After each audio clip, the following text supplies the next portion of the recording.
Vote দিতে গেলে সেখানে সন্ত্রাসীরা লাঠি সোটা রামদা নিয়ে পাহারা দিয়েছে। আসসালামু আলাইকুম, আপনাদের আমন্ত্রণ জানাচ্ছি গাংনী নিউজ টিভি সংবাদে। ভোট দিলে নৌকায় দাও, না হলে ভোট দেওয়ার দরকার নেই। আব্দুল কাদির ভুইয়া জুয়েল। মোহাম্মদ এমরুল ইসলাম, জেলা প্রতিনিধি, নরসিংদী।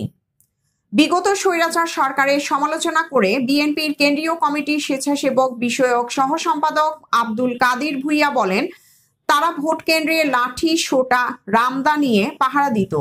ভোট কেন্দ্রে গেলেই বলতো ভোট দিলে নৌকায় দাও, না হলে ভোট দেওয়ার দরকার নাই।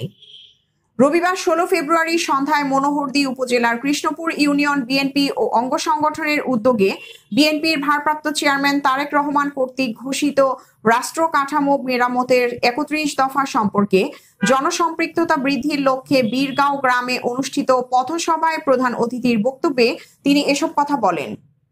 কৃষ্ণপুর ইউনিয়ন বিএনপির সাবেক সাধারণ সম্পাদক কাজী আনোয়ার হোসেন খসরু এর সভাপতিত্বে উপজেলা বিএনপির সাবেক সাধারণ সম্পাদক ও সাবেক পৌর মেয়র ডাক্তার আব্দুল খালেক, উপজেলা বিএনপির সাবেক সাংগঠনিক সম্পাদক ও হাতিরদিয়া কলেজের সাবেক ভিপি বাসেদ মোল্লা ভুট্টো, উপজেলা বিএনপির যুগ্ম আহ্বায়ক ও মনোহরদী কলেজের সাবেক ভিপি মাহমুদুল হক, উপজেলা যুবদলের আহ্বায়ক নাদিম মাহমুদ বায়েজিদ, নরসিংদী জেলা ছাত্রদলের যুগ্ম আহ্বায়ক ও উপজেলা ছাত্রদলের সাবেক আহ্বায়ক সাম্মির রহমান টিপু, উপজেলা স্বেচ্ছাসেবক দলের সিনিয়র আহ্বায়ক শাফি উদ্দিন আকন্দ করুন, খিদিরপুর ইউনিয়ন বিএনপির সাবেক যুগ্ম সাধারণ সম্পাদক নুরুল হক সরকার সহ উপজেলার বিভিন্ন ইউনিয়নের বিএনপি ও অঙ্গ সংগঠনের নেতৃবৃন্দ উপস্থিত ছিলেন।